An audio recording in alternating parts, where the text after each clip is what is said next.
Welcome to Merritt Street Media. Tonight on Dr. Phil Primetime.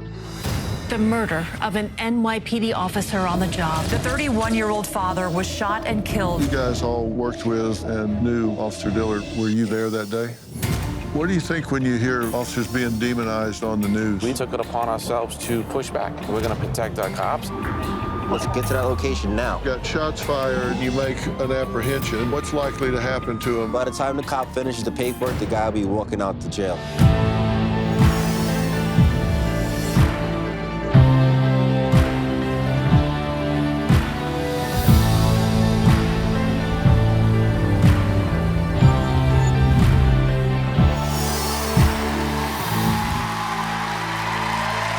Tonight, New York City like you have never seen it before. We're taking you inside NYPD headquarters where officers are working round the clock to keep the city safe. We'll also ride along with them as they patrol the city's most dangerous streets, showing us firsthand the challenges they're up against. Tensions in the Big Apple between the police, the media, and politicians reached a boiling point when NYPD Chief John Schell publicly slamming lawmakers and journalists for criticizing the police department. Now, the department was also left reeling following the tragic death of Detective Jonathan Diller, who was shot and killed in a line of duty. We begin tonight with the murder of an NYPD officer on the job. Jonathan Diller was a husband, a father, and a hero to the city. This all started during a traffic stop in Far Rockaway, and tonight 2 suspects are in custody. Police say he and his partner were stopping a car here because it was parked in the bus stop illegally, and the suspect opened fire. He put himself in harm's way. He went towards the danger, all to keep the people we serve safe. At about 5:48 p.m., police say he and another officer assigned to the NYPD's critical response team approached the car on Mott Avenue near Beach 20th Street and asked the suspect to leave the car. He was given a lawful order numerous times to step out of the car. He refused. And when the officers took him out of the car, instead of stepping out of the car, he shot our officer. Police believe he was shot in the torso below his bullet-resistant vest. He was running, people were scattering all over because they didn't know what was going on. It was kind of confusing. The driver of the car, according to police, had a gun arrest in April of 2023. This is what you call not a crime problem, a recidivist problem. Same bad people doing bad things to good people. Less than a year, he's back on the streets with another gun. Later, we'll speak to the officers who worked side by side with Detective Diller in their first interview, just days after his death. But first, the NYPD has invited us into their world in an effort to change how Americans perceive the police and show firsthand how they protect and serve. So sorry about Officer Diller. What a special guy. What a special wife, a special family. Yes, sir. Nice to meet you, sir.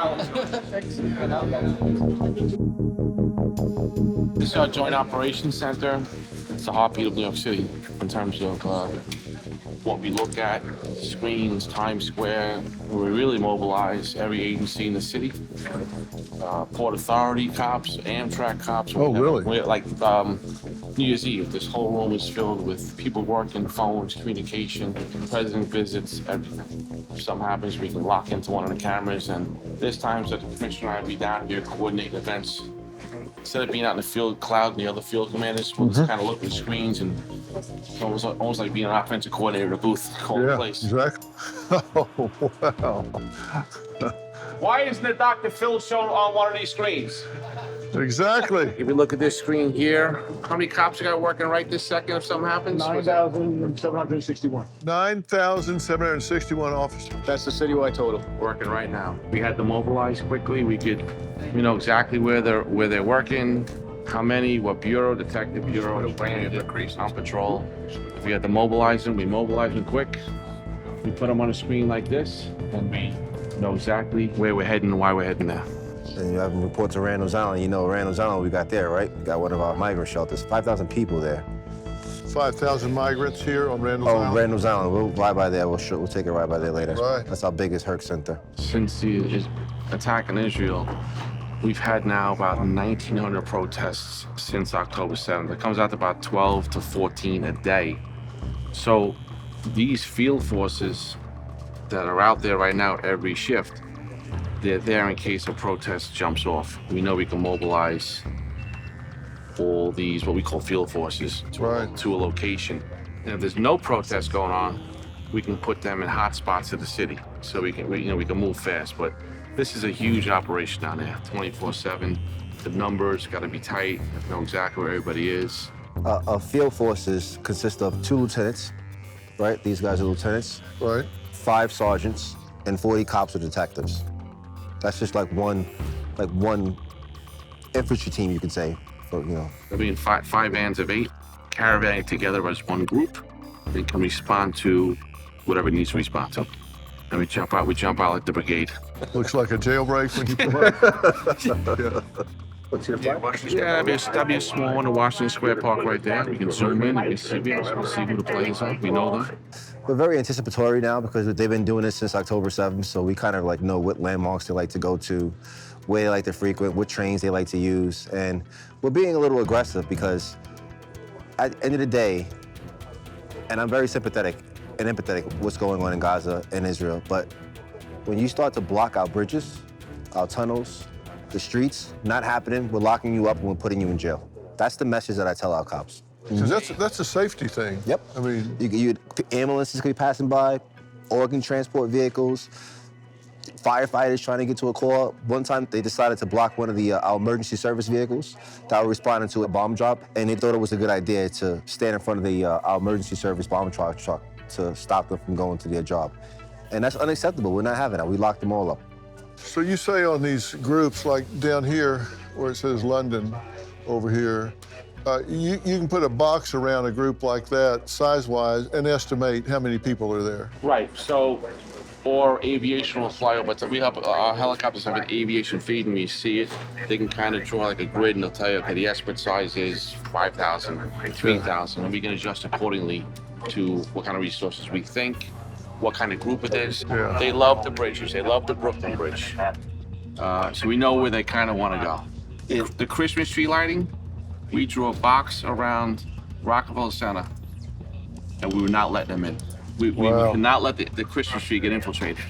They like to use landmarks. Yeah. The bull. They go there, they graffiti the bull. That's a symbol of lawlessness, and it's a symbol like that they won, we surrendered, and those are the things that we don't let them do. You see that right over there? Yes. Those are, we monitor all airspace in New York City. So if a plane gets low, it would alert us that there's a plane that's low flying in out. Yeah, below where it should be. Correct. And we'll know. Yeah. So we're in a very rigorous operation here. Man, I'll say. It's kind of soup to nuts here. Yep. Yeah. So this is where all the operation, the meat and potatoes is at One Police Plaza. I hope you put your verbal A game right now. Yeah, I hope so too. Gentlemen, how are you? How are you? Phil McGraw, how you doing? How you doing? Good to see you. How are you? Nice to meet you. Good to see you. Hi, how you doing? Good to see you. He was so proud of Ryan. Every time he did something new, it was like an explosion of joy from both of us. You guys all worked with and knew Officer Diller. What can you tell me about him? Christmas is the perfect time to share the gift of comfort and luxury with your loved ones. Cozy Earth makes it easy with their bamboo sheet set, a true holiday favorite. These sheets are ultra soft, breathable, and guaranteed not to pill for 10 years, ensuring restful nights and serene escapes every day. Cozy Earth's stretch knit bamboo pajama sets for men and women are another can't miss gift this season. They're perfect for unwinding at home, offering unmatched comfort and style for those treasured moments of relaxation. Now, Cozy Earth is all about transforming your space into a sanctuary of tranquility. They're responsibly made, temperature-regulating, durable fabrics, and they make every product a thoughtful investment in comfort. Order by December 13 for free shipping or by December 20 with expedited delivery. Head to CozyEarth.com/Phil and use code PHIL for up to 40% off. Give the gift of luxury this holiday season.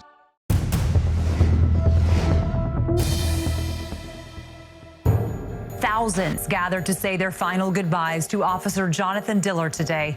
The 31-year-old father was shot and killed during a traffic stop this week.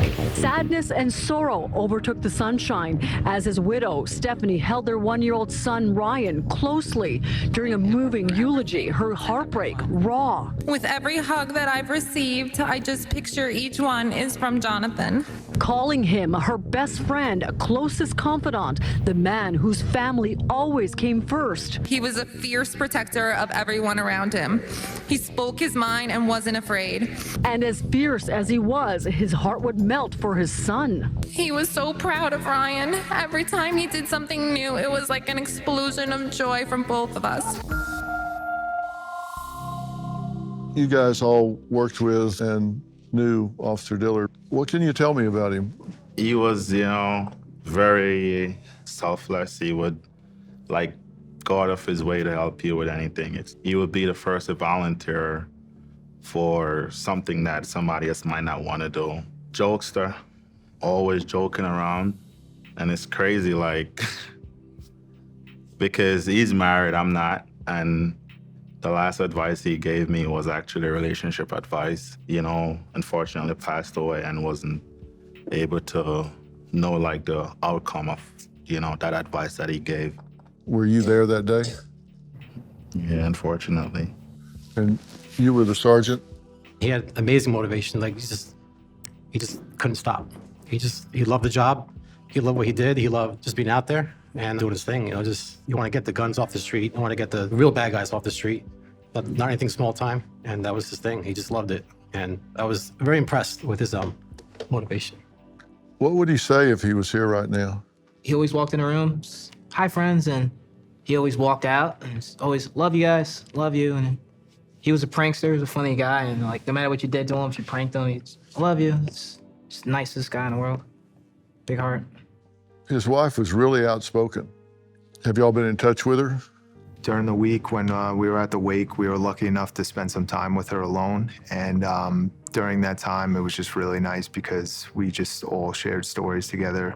She was just telling us all the great stories about him. And, the short amount of time that we worked with him, we could see the connection between how he was at home and how he was at work. And they were kind of interlaced with him. It's not empty words when I say to people, I get up and get dressed and go to the studio and talking to a camera. You guys get up and get dressed and go out and sometimes stand in the line of fire.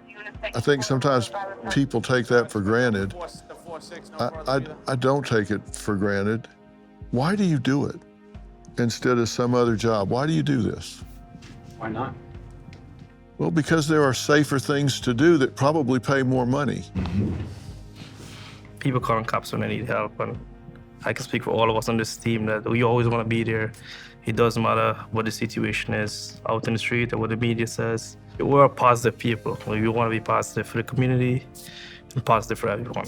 I think most of us here, it's just a calling. Only thing I ever wanted to do, and just happy to do it, but, just nothing else we'd rather be doing. What do you think when you hear officers being demonized on the news? Which they do sometimes, they get demonized. And I know there are some bad officers out there. I know there are. There are some people that should have never been given a gun and a badge, but they're rare. What do you think when you hear all that? Majority of, people do like the police. It's the same way where majority of police are actually good officers that, want to do the right thing and took the job for the right reasons. With that said, most of us are actually doing the right thing, so it doesn't matter if, a little pocket doesn't like us. Just like you said, the majority does, appreciate us being out there. I am the media, and because I work with law enforcement so much, they'll show me the whole tape sometimes of what goes on in an incident, and the media will pick that tape up in the middle and show that truncated part of it, and won't show all the rest of it. And it's infuriating to me. It's also good now that we have administration that's actually stepping up and fighting back for us little guys. because we're out there doing everything we possibly can to do the right thing. And if we make a little administrative mistake or here and there, they're there to back us up now. And in the past, we didn't really have that. We got sent to the wolves. I got a question for you, actually. Do you have any suggestions on coping techniques for people? Because everyone copes differently. Well, a couple of things very specifically. Number one is that you give your feelings a voice. You need to talk about it because you can walk around feeling such a burden, and you might be feeling angry, you might be feeling sad, you might be feeling numb and thinking, you know, there's something wrong with me. You gotta be willing to talk to each other, but you gotta give your feelings a voice, because when you do, you're gonna find out, oh, I'm not the only one feeling this way. Whatever you're feeling, if you share it with somebody and they say, well, here's how I'm feeling, and you exchange back and forth and realize it's okay to talk about it, it's so cathartic. It's such a relief valve, just to give it a voice and talk to somebody that you can trust. That's the number one thing. Number two, if you'll write things down, it's called production mode. When you write it down, it causes you to crystallize your thinking and put it in a coherent paragraph or sentence. And if you think it's really affecting you, then you might need to take a sick day or a couple of vacation days or something and give yourself a chance to balance out. It truly is a brotherhood. You find strength in each other. And don't listen to the loudmouth naysayers, because we need you.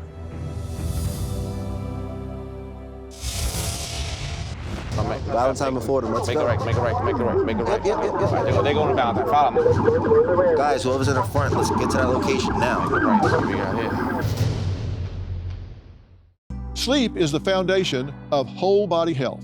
When we sleep well, our minds and our bodies perform at their best. That's why we're so excited to talk about Beam's Dream Powder, a science-backed, healthy, hot cocoa for sleep for the better.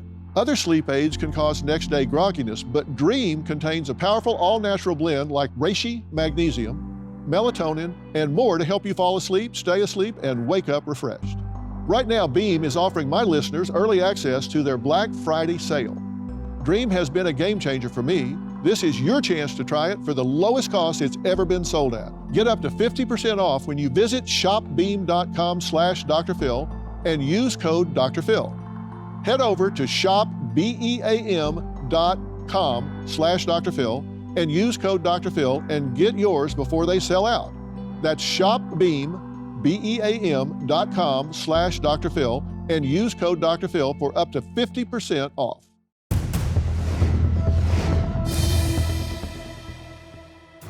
We know the biggest challenge that we are facing, I say over and over again, is three areas: recidivism, recidivism, recidivism. There are too many bad people who are doing bad things to good people of this city. A small number of people are committing a large number of crimes.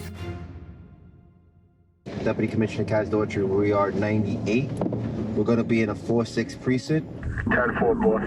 So the Bronx commander just called us before and said they're having some issues up here tonight. What's going on? When you were talking with the guys in the 4-6 precinct where we're going now, where they're seeing a little uptick in shots fired, smoke shop robberies, they just took another shots fired. We actually have the video of the incident. We have the car we're looking for, it's a black four-door sedan, temporary tags, ghost vehicles. These guys, cars are a problem for us. They print them out at home on the internet, these fake temporary plates, and they put them on their cars. So number one, to avoid detection, not paying their fare, and they commit robberies, shootings, homicides with these vehicles. It's hard for us to identify them because they have paper plates on it. Are they stolen cars? Some of them are. Some of them are just unregistered. And you're gonna see, if we're out long enough, you will see, there will be a vehicle that will take off on us. We are using technology to make apprehensions. What do I mean by technology? We have what's called Star Chase, where the officers have a handheld device, like a handheld gun, and they can shoot it out the window. So it shoots a projectile in the back of the car, the adhesive, and it sticks on it. And then out with the center that you've seen, our Joint Operations Center can track that vehicle throughout the whole city. Nobody stops in the city, really, because there's no consequences. What's likely to happen if there is a incident that occurs? Say here, you've got shots fired, car with phony tags, and you make an apprehension, and you take the individual down and book them. What's likely to happen to them these days versus 10, 20 years ago? By the time the cop finishes the paperwork, the guy will be walking out the jail, walking out of the courts. It depends on their record. I'll give you a staggering statistic right now. We had a record number of stolen cars last year in New York City. It's probably our #1 crime, stolen cars, which was rare. Stolen cars in New York City. And we made a record number of arrests. And only 2% of those arrests resulted in a conviction. So 2%? 2%, 2.4 to be exact. And social media, TikTok to be specific, in July of 22 taught every kid in America how to steal a Hyundai and a Kia because there was a defect in the steering column. So all these young kids were stealing these cars, but they knew that they're not going to jail for it, so just keep doing it. It's hard to imagine. So all our bridges have to have plate readers that read your plates, and when one hits, the operations center will put it out that there's a car and it moves somewhere. This one's going into Brooklyn, so we'll let Brooklyn handle it, so we're going away from it, but the communication's really key to our success. The operations center we were just in, they're listening to us right now, and we're all talking on one frequency that we've had frequencies before, but this is dedicated just to us, and it's encrypted so people can hear us. So right now, one of the issues with our city council is they're upset that they can't listen to us or the media can't listen to us, and we don't really apologize because the bad guys listen to us too. Yeah. Some of our media, especially some of our print media, they want our administration to fail. They are anti-police. So they take glee in proving that we can't reduce crime, and we've been reducing crime. The bigger question to ask is, with record number of enforcement we have, and crime is coming down slowly, why isn't it coming down faster? That's the question. There's no consequences. That's a simple answer, right? No consequences. And that's what some portions of our electeds and media don't understand. We've come to a point, the police in some way, shape, or form have become the bad guy. I've studied this a fair amount, and what they're saying is the system has failed the bad guy, or he wouldn't be a bad guy. So the system has failed him, so we now have to try to make that up to him by not having consequences for his criminal conduct or her criminal conduct. But that's not rendering them aid, that's not helping them.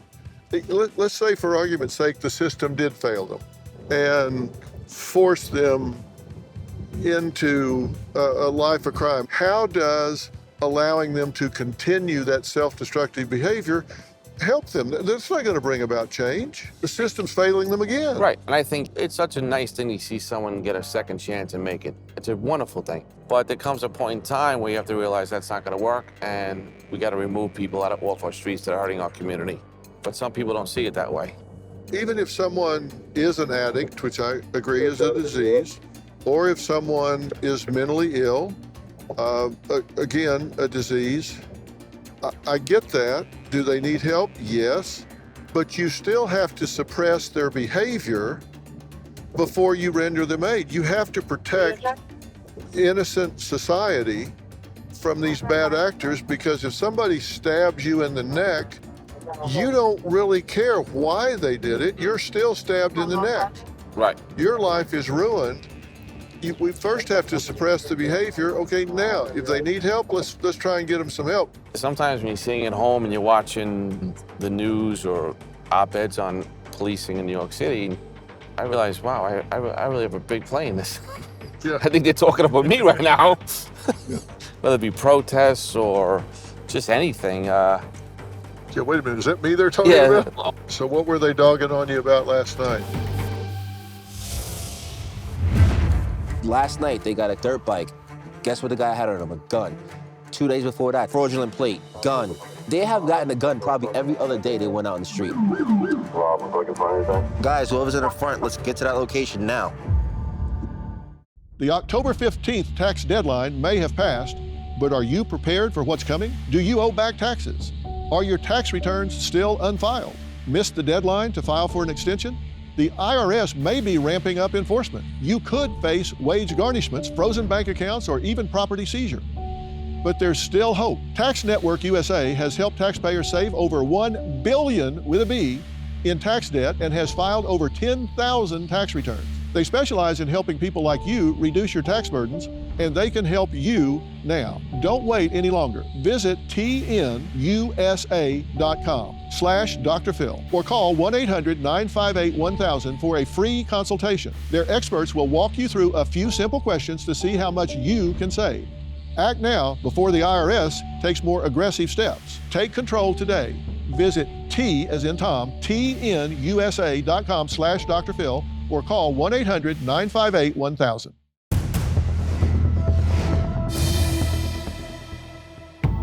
Chief of Patrol John Schell sums it up this way. So we're not going to sit back and just take it. We're not, we're going to push back. And pushing back against the media, he is. Schell telling our Juliet Papa he's tired of the NYPD dealing with what he calls bad articles.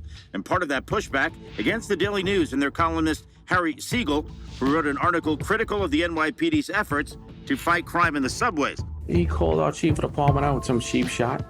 He gives wrong information about homicides. He tells our cops got to get on the same page. Are you kidding me? You're not going to question my cops on the same page. And Schell taking real exception to the Daily News publishing this column on the weekend that fallen cop Jonathan Diller was laid to rest. So what were they dogging on you about last night? Over the weekends, before and during and quite frankly after the burial of our detective, some people just don't say the right thing and their timing is awful and they're cold and callous.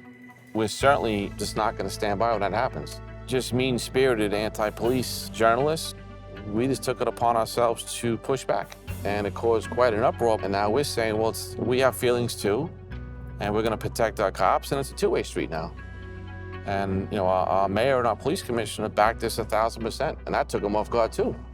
I saw what the mayor said about saying, hey, feelings are raw right now, and people are going to respond. They're humans. Right. And people forget that. So we kind of got into it, and they didn't like it, but we didn't back down, and again, we just keep fighting for that narrative. We're going to protect our cops, and we're not going to apologize for it. To add on, you've seen those guys in the room. I think one of them said it, that we have an administration that's going to stick up for us, and we did. Well, that's got to be so important for morale, for them to know that you've got their back and you're going to stick up for them. Right. And when our cops make mistakes, some of them sound the same, but our team, we go by what was the intent of the cop? If there's someone that's gotten through the cracks and they show a pattern of bad judgment or bad behavior, you guys aren't reluctant. We don't waste time. We remove him from the street because that's not good for anybody. Right. And we'll have instances where a cop is too aggressive and shouldn't have done what they did, and we have levels of discipline, and in some cases we might suspend you because we can't tolerate, we can't be hypocritical about it. We get a lot of videos sent to us. Yeah. We'll see instances where we think the supervisor should have taken that cop out of that position, and we'll have a talking with that person about it. And at the point with an answer in regards to that 30. So Dr. Phil, I was a first grade detective last year and then got appointed to this position, Deputy Commissioner of Operations, right? So I used to go with these guys all the time. This team really changed because you remember we had 8 years of an administration that didn't want you to do nothing. This team really helped the movement of trying to get the quality of life back to New Yorkers here in this city. When they saw these guys started to work, then it was contagious.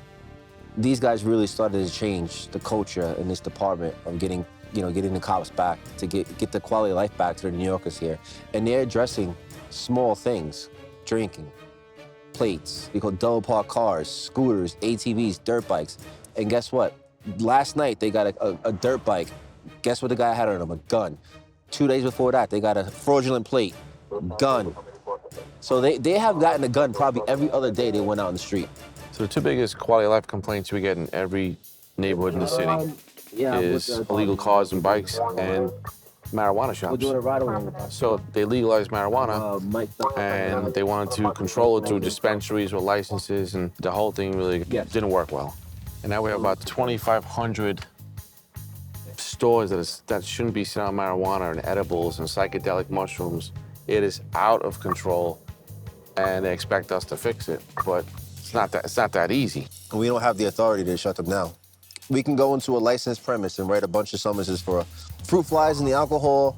We can go into a deli, do an inspection. We can go into a barbershop and do an inspection. But we can't do an inspection in the smoke shop. It don't make no sense. These guys hear this? He's right here.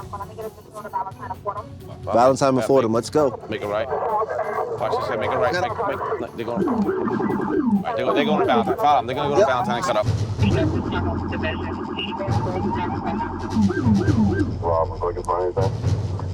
Guys, whoever's in the front, let's get to that location now. Make it right here. Make it right at this light. Let's see what we got here. All right. All right, let's go. We're here, Let's guys. see what we got. The sergeant was chasing them. They grabbed this guy here. Who started this? He's across the street.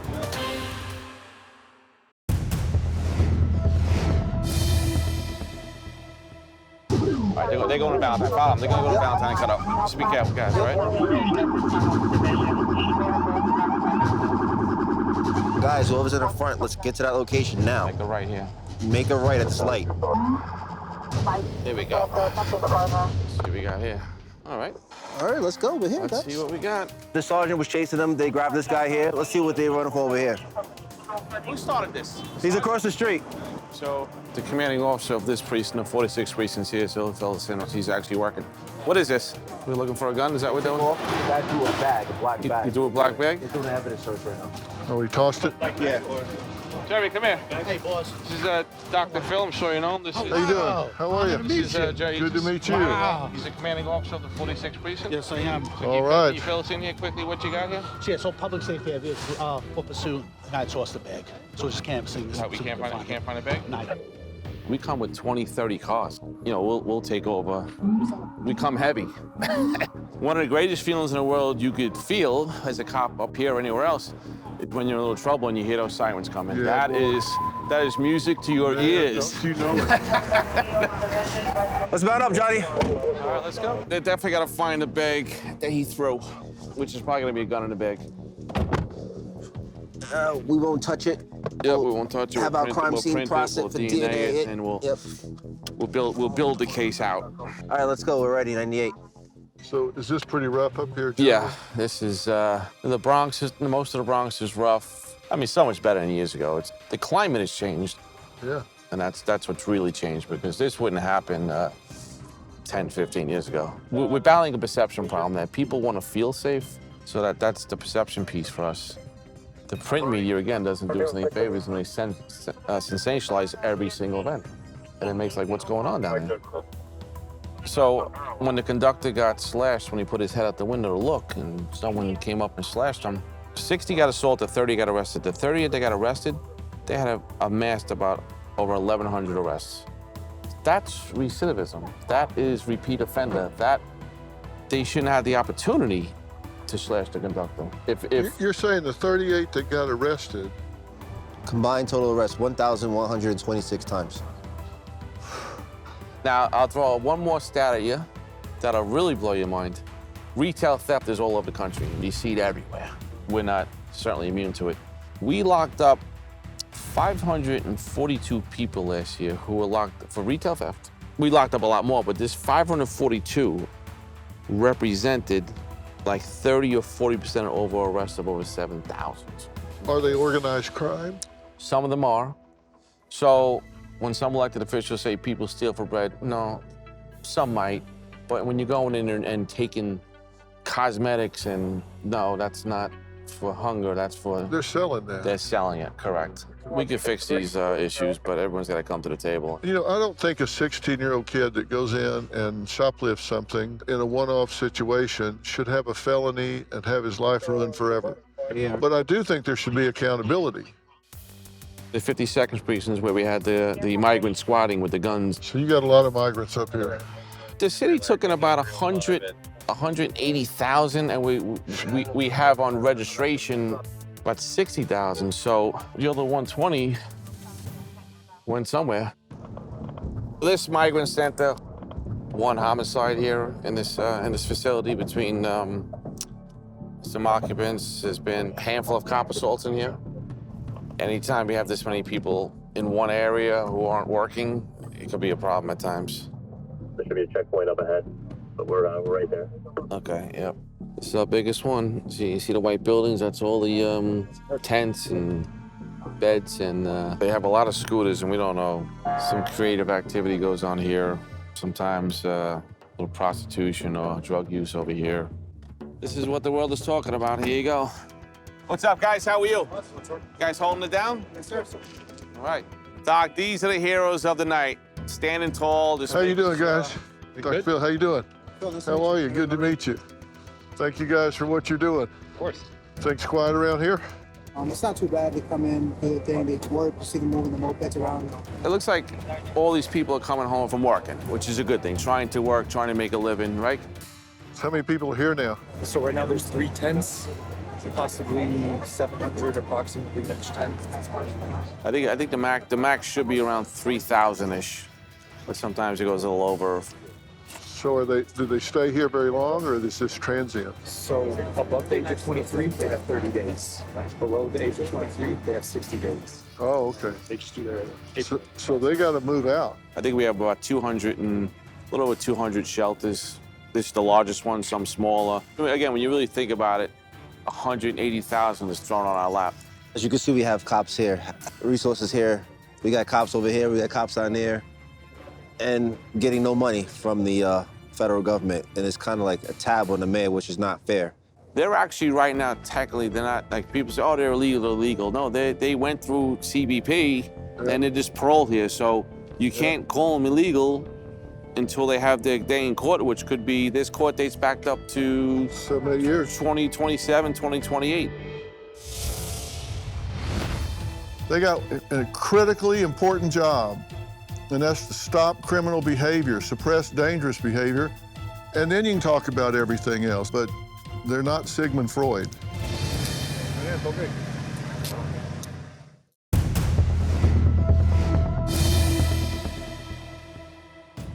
All right, Dr. Phil came up, give a little.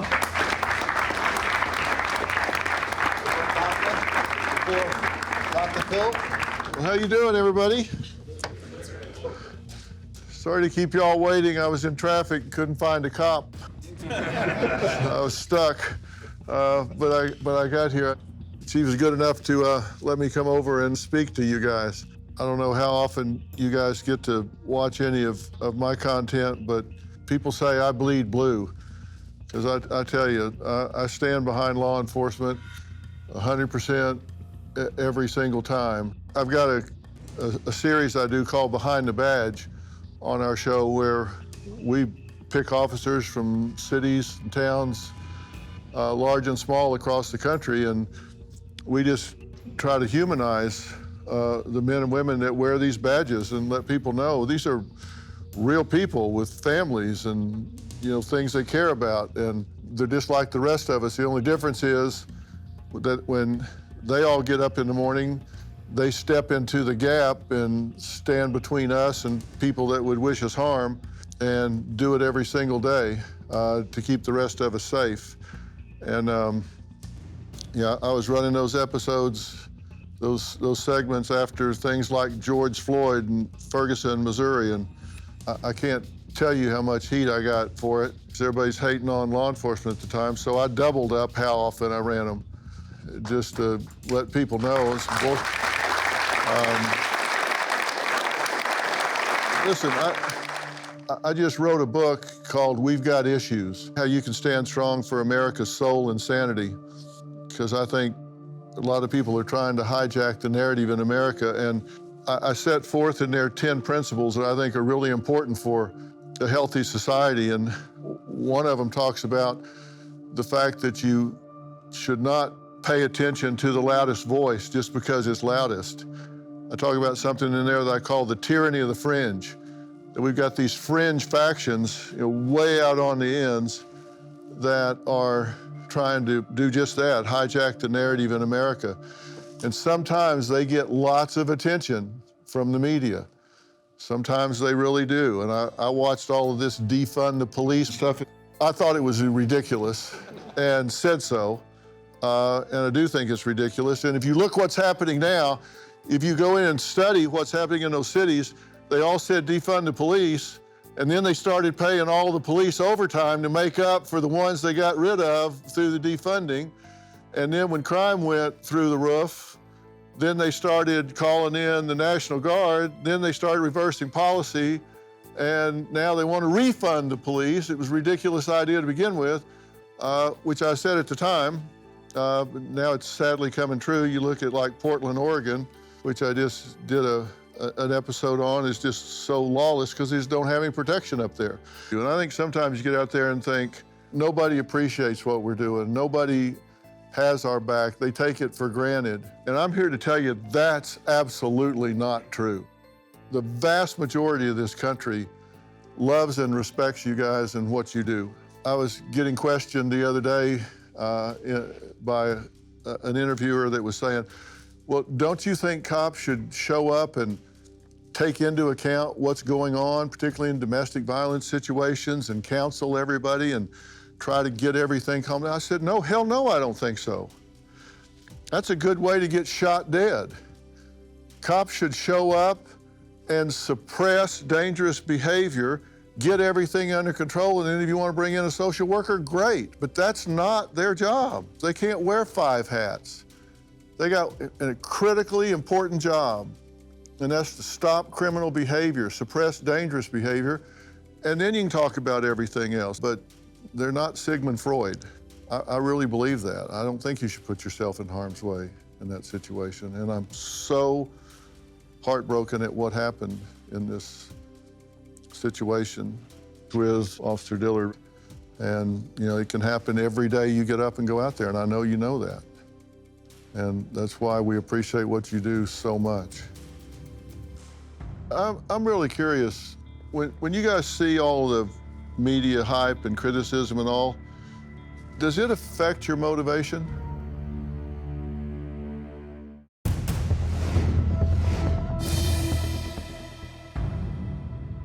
I'm really curious, when you guys see all the media hype and criticism and all, does it affect your motivation? It doesn't deter my motivation because I know I come out here and do it for the greater good. You know what I'm saying? I don't listen to what the media portrays because, like you said, they don't put out what the good work we do. They put out like the bad scenes, the 10-second clips of where we may have done something that may look a little wrong. Yeah, I've had officers tell me that sometimes they'll see something going down that might require them to intervene aggressively or pull their gun, and they're sitting there saying, hey, the risk-reward ratio is just not there. I'm not gonna pull my gun and wind up getting charged for murder or something. It's just not worth it. And that's why I asked that question, because some around the country have said, it's just not worth it. You know what I'm saying? We don't have that time to say, well, the risk-reward. You just act. You know what I'm saying? You think about it later, like, wow, we really just encountered this, but most times we just react and we just do our job. Yeah. Do y'all agree with that? It's just instinctive? Yeah. Really hear me when I say the vast majority of the people in this country really support what you're doing and believe in you, and God bless you for being out there. Well, as you all know, I bleed blue. Officers are on the front lines to protect and serve our country. Men and women in blue put the security of America above themselves every day. If gunfire breaks out, they're the ones that run towards it instead of ducking for cover. And look, it's easy to criticize them until you need them. We need to support our law enforcement. I want to give a special thanks to NYPD Chief of Patrol, John Schell, and Deputy Commissioner of Operations, Kaz Daughtry. I also want to give my sincerest condolences to the family of Detective Jonathan Diller for their loss. Our hearts and prayers go out to all the families that have lost loved ones that serve our nation. Thanks for watching.